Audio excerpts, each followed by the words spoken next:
And welcome back, everyone, to another episode of Double Down with Breslo. We've got the beautiful Lauren the Bettor joining us in this episode. This will be a very unique episode. We haven't had an influencer on the show before. She does work in the industry. It'll be up to you to figure out where and with whom she works in the industry. But for purposes of our show, she's simply Lauren the Bettor, who has built up a huge following on Twitter, Instagram, etc., providing picks and all kinds of analysis and crazy thoughts about the world of sports betting. And we're thrilled to have her on Double Down to share it all with us here. Lauren the Bettor, welcome. Thank you. Thanks for having me. It's funny that you actually called me an influencer. I don't even think of myself as that, but I suppose I am. But to me, like the true sign of being an influencer is when you start getting comped stuff, and I've not reached that level. I've not been comped like anything. So, but that is the goal. That is the goal. We want to start giving me free stuff. Give me free stuff. Give me swag, like hoodies or like anything. Or pay me to wear your clothes, or promote whatever you want promoted, right? Yeah. Oh yeah. So you're saying you're not at the Kardashian level quite yet. Not at the Kardashian level yet, but let's see if Double Down can help you get there. So give us the background on how you started becoming big on the internet and exactly what you provide on the internet that would cause people to want to go find you on Twitter and Instagram. Well, I guess I'll start from the beginning. So originally when I started my Twitter account, it was really more like an outlet for me, because this was like shortly after COVID was done. I was actually living in Texas at the time. So I started messing around with DFS. So I was like, playing around with Prize Picks, playing around with Underdog, and I'd share my picks. And this was really primarily NBA season at this point. And this was, I guess, like a year ago, almost exactly. So I would do that. And then at some point just started like engaging with people, and they started engaging with me, giving me feedback on, my cards, or giving me crap when nothing hit, whatever the case was. And so I kind of like had an audience from that. And then I'd frequently go to Vegas, post Vegas content. And to me, like the world of gambling, I think what's so interesting about it is it's more than just like gambling. Like it's this broader culture, I think. And I really love that about gambling. And I really embrace that about it. And so my brand or my voice on Twitter and Instagram kind of became less about being an outlet and more of like a method for outreach to talk about betting, different topics around betting, like, how do we pull in different demographics into betting? How is the betting landscape changing? But I think ultimately, I guess, to answer your question of like, how did I build this audience? A lot of it just comes down to like, first of all, not pretending like I know anything, because at the end of the day, like, no, when you're making picks, like, all you can do is do your best and come up with whatever. How were your picks, by the way? Not great. So let me tell you about one pick that I did that actually got the attention of some places early on. And again, this was like Lauren the Bettor kind of starting out, but like, had somewhat of an audience. So I made this really chalky play in Vegas at Circa. I was thinking like, all right, I'm gonna support the Las Vegas Aces, and I put $500 down on the Aces I think it was just money line, $500 for the Aces to win against, I think, the Sky. Isn't that a tennis team? What is the Las Vegas Aces? What are they? WNBA. Okay, excuse me. I'm not a big follower of the WNBA. They're I know. They're actually they used to be in San Antonio. They moved out to Vegas, became the Las Vegas Aces. So you told everybody jump on the Aces tonight. I was like, and I was like, look at me, $500 on these women, like this is so awesome. I think it was like, minus 5,000. Like, it was chalky, like they were gonna win. Well, they ended up not winning, and it was like the biggest comeback in NBA or WNBA history. The Sky like all of a sudden pulled ahead. Anyway, long story short, it got some attention. It was funny. Obviously, like I leaned into the funny of it.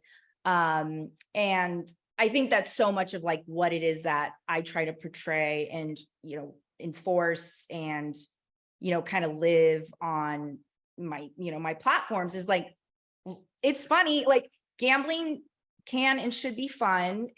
You're going to lose, like laugh at yourself. And so I actually started to transition more from like giving picks, to just like more, like I said earlier, kind of just commenting more broadly on gambling itself. So a lot of what I do, is me, like it's not this internet persona or anything like that. Like it's me talking about, my kids' hamsters and hey, let's race the hamsters and let's see, we're going to put $10 on Marshmallow is going to beat Tommy. And, oh yeah, like let's test them for controlled substances, like it's just being funny about it. So Right.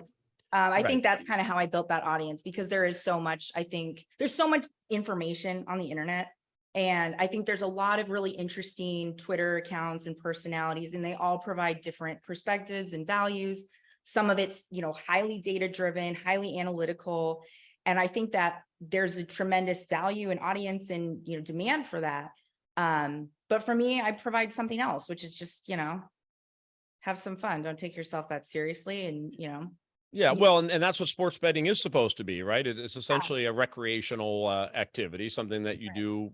You're already watching sports. Now you can make it a little bit more enjoyable by having a little skin in the game, as opposed to someone who's trying to do it, as a career. I mean, we know a handful of people can make money that way, but it's very, very few. So you putting out there the idea that, hey, this is supposed to be fun, is a really kind of positive message. And what I would think, frankly, the sports books would want being put out there. And in fact, I would think that I know you already work in the industry, but I could very well picture you, doing a show for one of them. We interviewed Tanner Kern last time, and he does a handicapping show and so on. But the handicapping is a very serious show, and the people watching are very serious because they want to win. But your angle on things, I think, is a very healthy angle. Yeah. Well, thank you. I try to, approach it and encourage kind of healthy play, because that's obviously how I approach it myself.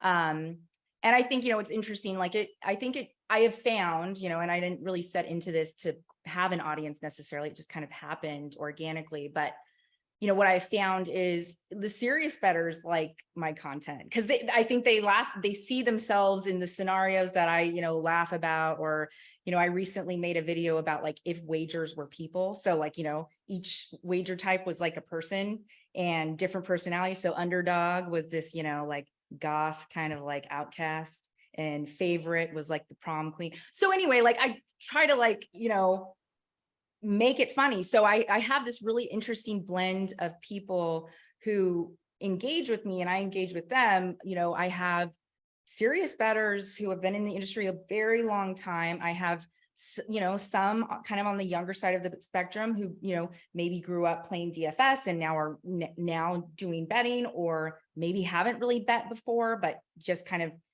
by virtue of sort of the saturation of the topic, kind of find themselves on #gambling Twitter. I also have a lot of females that I've, engaged and, interact with frequently. And I think that's been a really happy surprise in a lot of ways, of like, real connections and like real, friendships with some of these people. And, and also, like I mentioned, like Lauren the Bettor is me. So, I have 3 kids. So while I don't show my kids on Twitter, like I talk about them, like I am a mother. And I think there's something about that resonates with a lot of people, and particularly women, I think, who, then reach out and they send me a picture of their kids, playing Go Fish. And they're like, oh, look at, Andy's getting ready for blackjack when he turns 20, whatever the case is. But like, I think people, relate in some different capacity. And I think it's because I embrace so much of like, the funniness of it, but also like, this is me. I'm, Lauren, I'm a 35-year-old with 3 kids and I like to bet, so, and I think that's the thing that's so interesting about gambling. Again, like the culture is very interesting, but I think there's this community of like really, really engaged people who want to interact, and there are real people behind these screens. And so in this virtual world, obviously it can sometimes feel impersonal, but I found like, very, very genuine, people through this. I've also met some real assholes, but I just block them. So it's fine. So let's talk about females in the world of sports betting. What can you share as far as what you know about it? What percentage of sports bettors are out there are female? What does the industry think about female bettors? How do they, what are their patterns? How are their patterns different than male bettors, et cetera? That's a great question. I know there's a lot of data that's starting to kind of come out, as there's more time with sports betting, there's obviously more data sets to collect and analyze and tell a story of like what it is that women are doing when it comes to sports betting, where they're engaging, where they're not. It's surprisingly high number of women are betting. I think it's like 30% of women have engaged in some sort of sports bet. It's interesting though, because you don't really hear that a lot. I have a lot of girlfriends and they know about sports betting through me. I know they've placed bets and do it, with their husbands or whatever the case is, but they don't really talk about it. And I think like it also goes back to women, women have a different way of spending money. So even when you look at just like investment strategies, women behave differently than men. Like when you're talking about, trading stocks, making, long-term investments, all of that. And I think that is mirrored in sports betting. But I do think that there's a lot of opportunities to engage women in sports betting in a way that it feels like it speaks to them a little bit more directly. I think right now, a lot of the women I know that do sports betting, it's primarily they got into it through a significant other.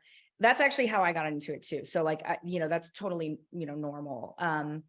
But I don't know if there's, like I said, like a real camaraderie of like women talking to each other as women about sports betting. And, I think there's not a problem with that. I mean, some of that just, naturally happen if it's meant to happen, if it resonates with women. But, it'll be interesting to see, kind of in this age of a lot of advertisements with sports books, at what point are they going to, pivot and really try to engage women. And I think, we see some women on, gambling Twitter and all of that. And they're probably targeted more towards male bettors. And, again, because they're offering kind of a different image, content, and again, I have tremendous respect for that because they're, it's a very specific niche they're targeting.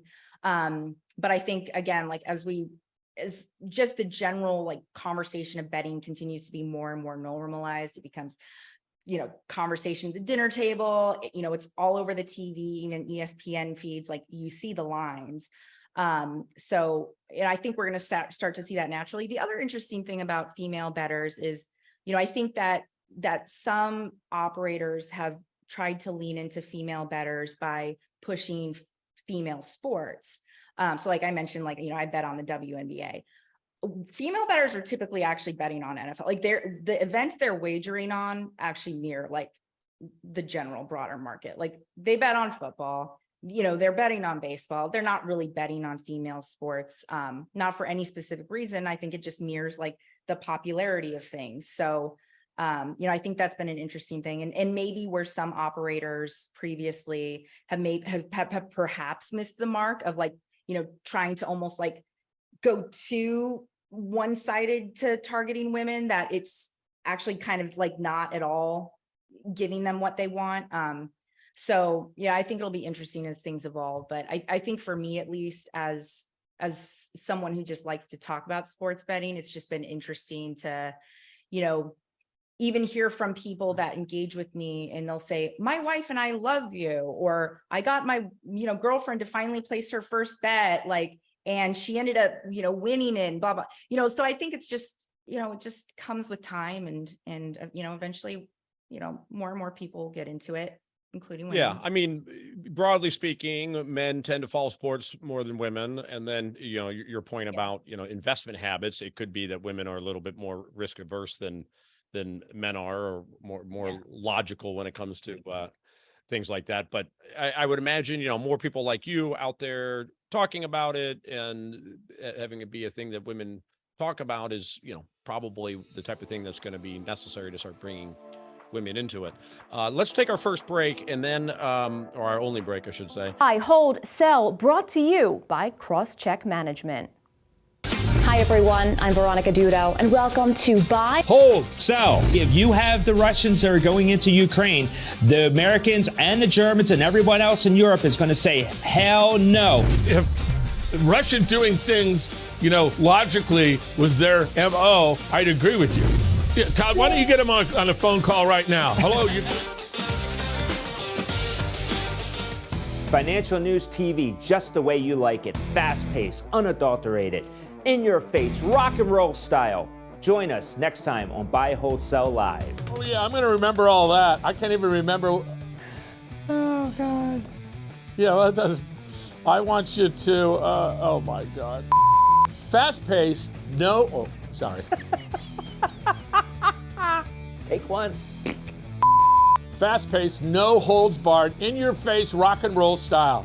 Woohoo! Let's kick some ass.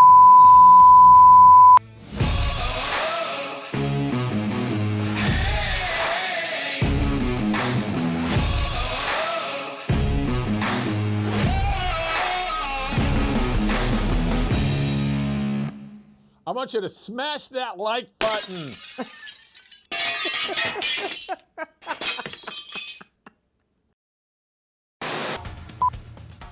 Track, cue, dissolve. Good morning and welcome from Bigwig Studios. From the Bigwig Media Studio. Bigwig Media's broadcast center at the Willard is the ideal headquarters to host your virtual meetings and video conferences. Kudos to our team who's running around behind the cameras. What I liked about working with Bigwig Media was you guys are the experts. Our industry pros have you covered. Let's get started. And we're back with Lauren the Bettor on Double Down with Breslo. She has blown up on Twitter and Instagram, where you can find her. What do they do? Type in Lauren the Bettor. Is that how they find you? Yep, and it's better spelled with an O, not an E. Although I know better. Oh, that's true. There's two types of Bettor. Hadn't thought about that, but you are Lauren the Bettor and the Bettor, of course. But it's Bettor to find you. Before the break, I mentioned that we've seen some interesting things legalized in the past few years, which I think is a good thing. Marijuana being one of them. Not that I smoke it, but in general, I favor legalizing stuff like that, and also sports betting. So, but then you have still questions of, okay, now that it's legal, should we be able to advertise it and promote it and so on? One point I often make about state lotteries, which was a business I used to be in, is that we legalized the lottery because we wanted to get the mafia and all the illegal elements out of the lottery. So we legalized it. But does that mean that we should also be promoting it? Should the state lottery be buying advertising, encouraging its citizens to play the lottery more? I think that's kind of an open question. And arguably the same is true with sports betting. By legalizing it, we now can regulate it. It's now above board. And we've taken the criminal element out of it. But does it mean that we should be promoting it and encouraging everybody to do it? That's arguably a separate question. Just kind of curious your thoughts. Yeah, it's interesting. I actually echo your thoughts about, marijuana, legalizing it, thus taxing it, thus regulating it, all good things. And I think with sports betting, the same is true. I think with the legalization of sports betting, it's obviously impacted a lot of different things, but, primarily it's helped protect players. When something's underground and something goes haywire for a player, like maybe all of a sudden their balance disappears or they're trying to get their, withdraw their money. Well, who's holding that, unregulated book accountable? They could just disappear overnight if they could. We saw that even happen like with Bitcoin exchanges like several years ago. So I think at the whole 25,000 foot level, it's fabulous that sports betting is, starting to just basically become legal, across the United States. You're just seeing more and more. Kentucky just legalized it. North Carolina just legalized it like 2 days ago, from right now. And I think it's great. So with it though, like you mentioned, there's a lot of questions on what's that happy medium with, obviously there's a state interest in maximizing their tax revenue from privilege taxes. But then, you don't want to overdo it and then, put patrons into compromising situations or, expose minors to it and, all of that. So I think there's this really interesting like pendulum swing happening right now where Some of the early to market states had, less regulations because, some of the stuff hadn't been contemplated yet. And then, as operators start to get into their advertising mode, the states that subsequently legalize sit back and say, hey, let's look at this. And, how do we want this to look in our state, relative to our constituents, all of that. So it's obviously like pretty regionalized in that regard.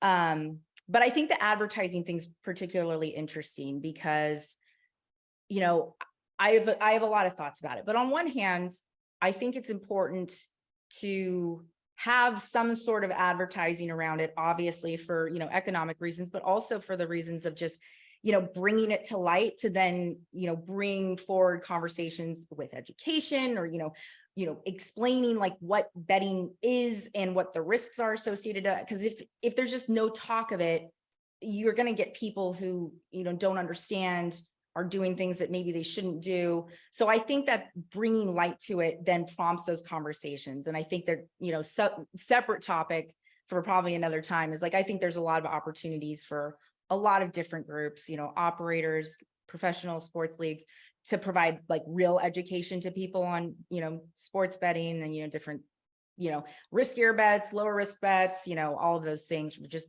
betting terminology.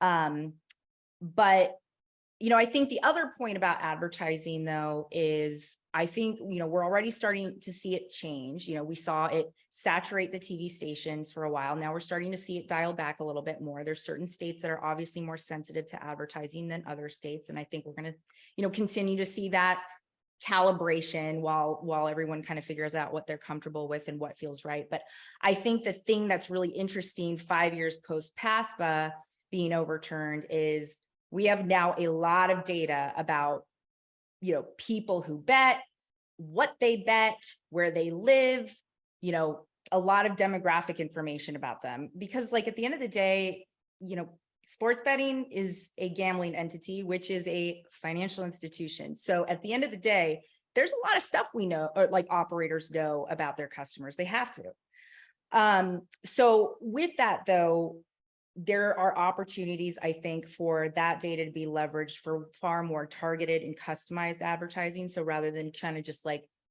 throwing noodles against the wall and seeing what sticks, which is kind of the approach that's been taken so far on TV, like on Monday Night Football, like every, commercial break has some sort of commercial, billboards, all of that. I think we're going to start to see much more targeted ads for, Lauren likes Josh Allen, so push Josh Allen props to her.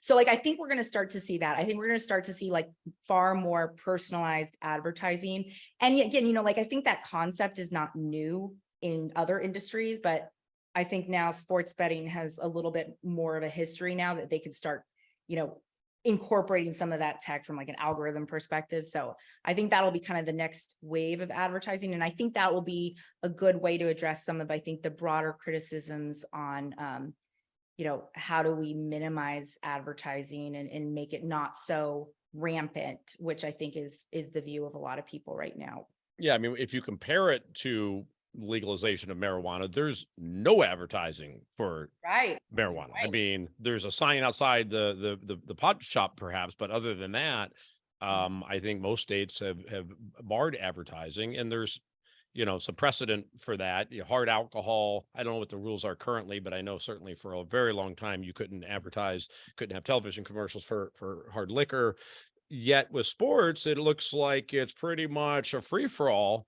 And the states that have legalized it, I've never looked into this, and I don't know if you know, but it doesn't seem like they put many restrictions on advertising. So it appears to have just been fully embraced, something that for all this time was supposed to be such a terrible thing and illegal and not permitted in anywhere in the US. Suddenly, not only is it legal, but they're advertising the heck out of it. So you would think there might be some balance that could come with that, because targeting younger people for it and so on. I mean, the bottom line is there's no question that people can become addicted to it, and it can destroy lives. And so we have to be cognizant of that at some level. Mm-hmm. Yeah, absolutely. It is a balance. You're absolutely right. Like, these are businesses. There's a lot of businesses that support the sports books. Like, there's just a lot of, moving pieces in the broader ecosystem. And I think it's interesting too, like I mentioned earlier, ESPN, it's not even advertising, like they're just putting the lines out. I think the lines are sponsored by a book, so I suppose it is advertising, but like it's just kind of part of the dialogue now. Yeah. So I think it's just one of those things, like, it's gonna happen. So might as well like make it more interesting and part of the game. And I think, there's so many sports fans out there. If you have the opportunity, if you're a sports book and you have the opportunity to convert a sports fan into a sports bettor, what better way to do that than, advertising on a sports, event. Yeah. So I think that's a lot of it. And, So and I think using, again, I don't know what the states do in this regard, but requiring that some portion of the tax revenue go to treatment programs. I mean, certainly people who do need treatment usually are not in the position to be able to pay for the treatment. And we've got obviously a major substance abuse problem in America right now. And last thing we need is a gambling addiction problem on top of that. But I also kind of have a theory that, people who have addictive personalities, they're going to get addicted to something, and none of it's going to be good. It's just a matter of what it is they happen to find to become addicted to. So really treatment is really the key to be able to have, some good funding for treatment. And again, I don't know what the states are doing in that regard, but I'd like to see them do something.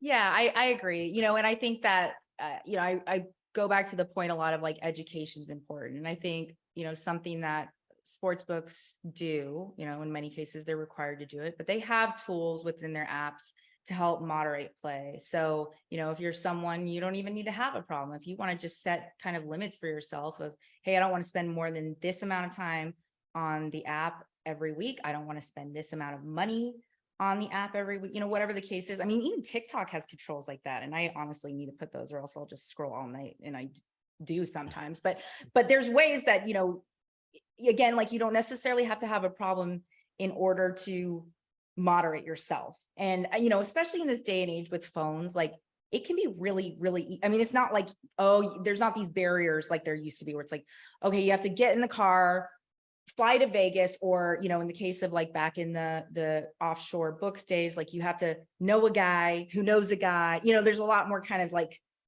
stop signs. With mobile sports betting, there's less of that. So like, it becomes more important, I think, for the message to be pushed out there is, yes, sports betting is available. Yes, you're free to use it, so long as you're a, eligible person, but, you have resources that you can use to help, keep it in check. And if you don't, like, there's also resources if you struggle with it. So I do think that there's a lot of conversation around it, which again, I think comes from the legalization of sports betting. Now, I think there's way more awareness on gambling addiction. Yeah.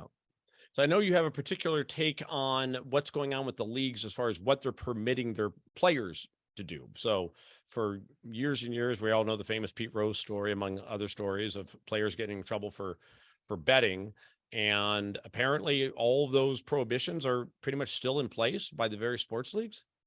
Yeah, they are. And so, it's this, everything's balanced. I feel like we keep saying that, but it is like the buzzword. So, something as a professional athlete or any athlete or anybody who's involved in, a sports event, like protecting the integrity of the event is obviously paramount. You don't want a situation where people are, match fixing or any of that.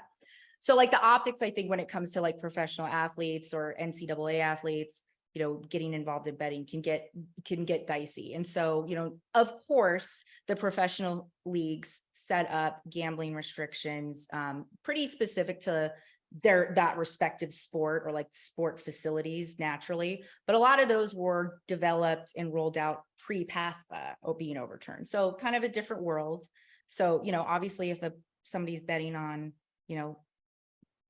the sport they're in 6 years ago, chances are they were doing an offshore book, or we had no idea they were doing it because it was an offshore book. So I think, again, like bringing it to the legalization, like it's great. Now we know if people who shouldn't be betting are betting, but I think, more important than that, like I said, like the restrictions were written pre-PASPA.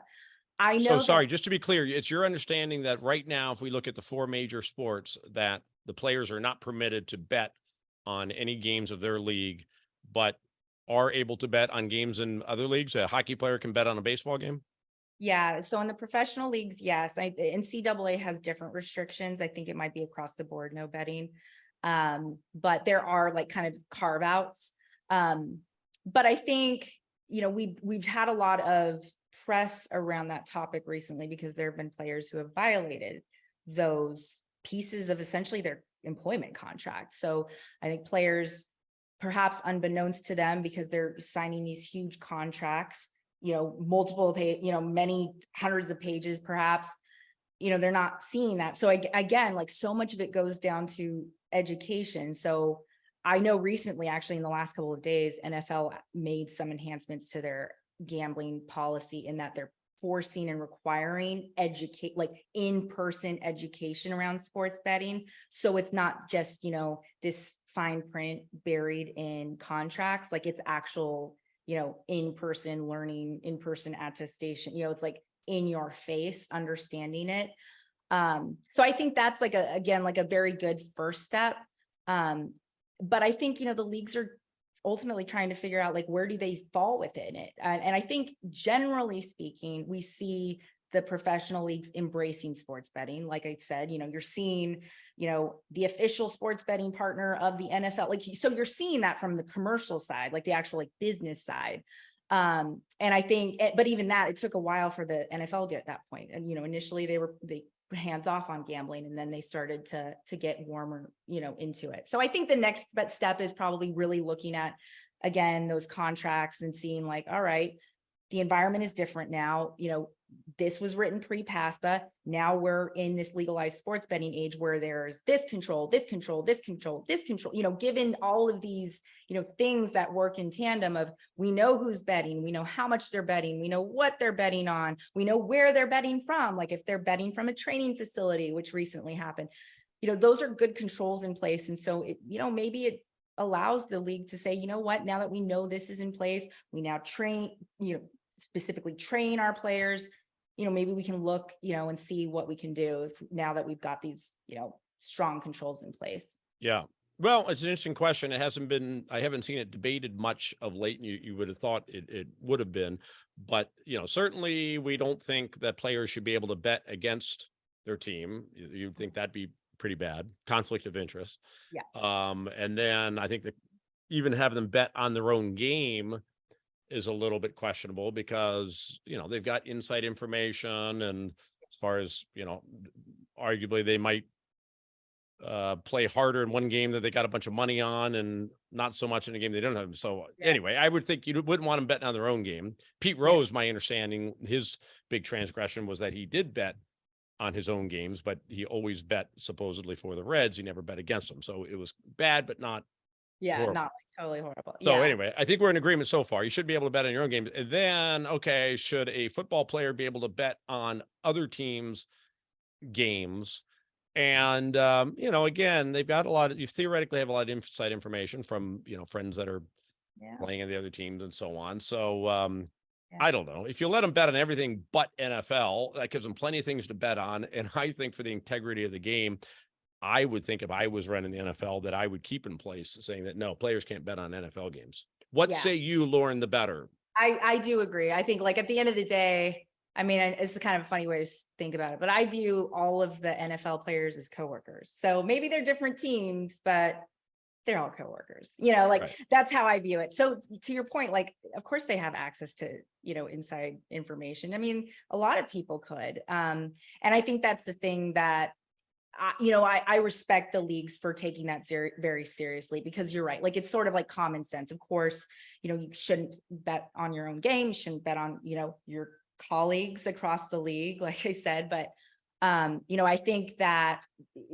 just kind of that common sense approach. And again, like, I think in the totality of the fact that the landscape is so different, might at least warrant a discussion, or at least help players understand why the restrictions exist. And, I think because sports betting still, fairly new, some players just, they didn't grow up with sports betting. They didn't, some of them may not even really grown up with DFS.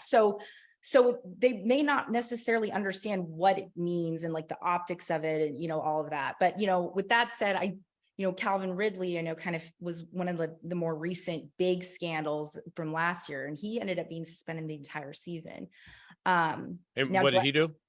He bet, I think, $1,500 on I can't remember what it was, but But was it on his own game? I don't think it was on his own game, but it wasn't. I think it was a football game. But he Oh. violated the contract, and so he ended up being out the entire season. But I find that really interesting. And yes, he violated his contract. Should he have been out the whole season? I don't know. Boy, I missed that story. You're saying that he simply bet. And I don't even know this guy. He's in the NFL. Yeah. An NFL player bet on a different game, one that he wasn't playing in, and they suspended him for an entire season. Entire season he was out. And I think when you look at that in a vacuum, you're like, okay, so he violated his employment contract. Okay, so there's going to be a punishment to that. Then you see like Deshaun Watson also got suspended, but for how many games? It wasn't the whole season. So when you like look at the two together, it's like, wait, so we're like actually like punishing the guy who bet $1,500 harsher than someone who committed assault. Yeah, the only distinction would be apparently they busted him red-handed, and apparently he admitted it or whatever. Whereas Deshaun Watson, I think, denies the allegations, even though they're right. The allegations are pretty compelling, but yeah, that definitely strikes me as way overly harsh. Yeah. Based on one wager on another game. Yeah. Well, we're just about out of time. What can people look forward to? What's your next post? Give us a little preview on your next post is coming out. I've been thinking a lot about it. I really like the wager as people thing. Like I mentioned, like I did that thing where, every wager type was a person with a personality. So I think the wager, crew is going to go out to dinner tonight, and we're going to see each wager type order food. So okay. We'll see what. And where are you heading for dinner tonight? You're in Arizona, right? Yeah, I'm in Arizona. Well, I mean, I'm going to film this at my house. I mean, okay. No, okay. I mean, like, yeah. So like, Underdog will order something, and they'll fit with their little personality. Anyway, you'll get it. We'll look for it. When are you going to post it so we all know to look? Well, this is going to air later anyway, so it'll probably already be up there by the time we air this thing. Yeah. All right, Lauren, thanks so much for joining. Everybody's going to go check you out. Your numbers are going to go zooming through the roof after this Double Down appearance, I'm sure. Lauren the Bettor, check her out on Instagram and Twitter and anywhere else where you get your social media gossip on Twitter. Thanks, Lauren, so much for joining. Thank you. And thank you, everybody, for listening and watching Double Down with Breslo. We'll be back soon with another episode. Take care.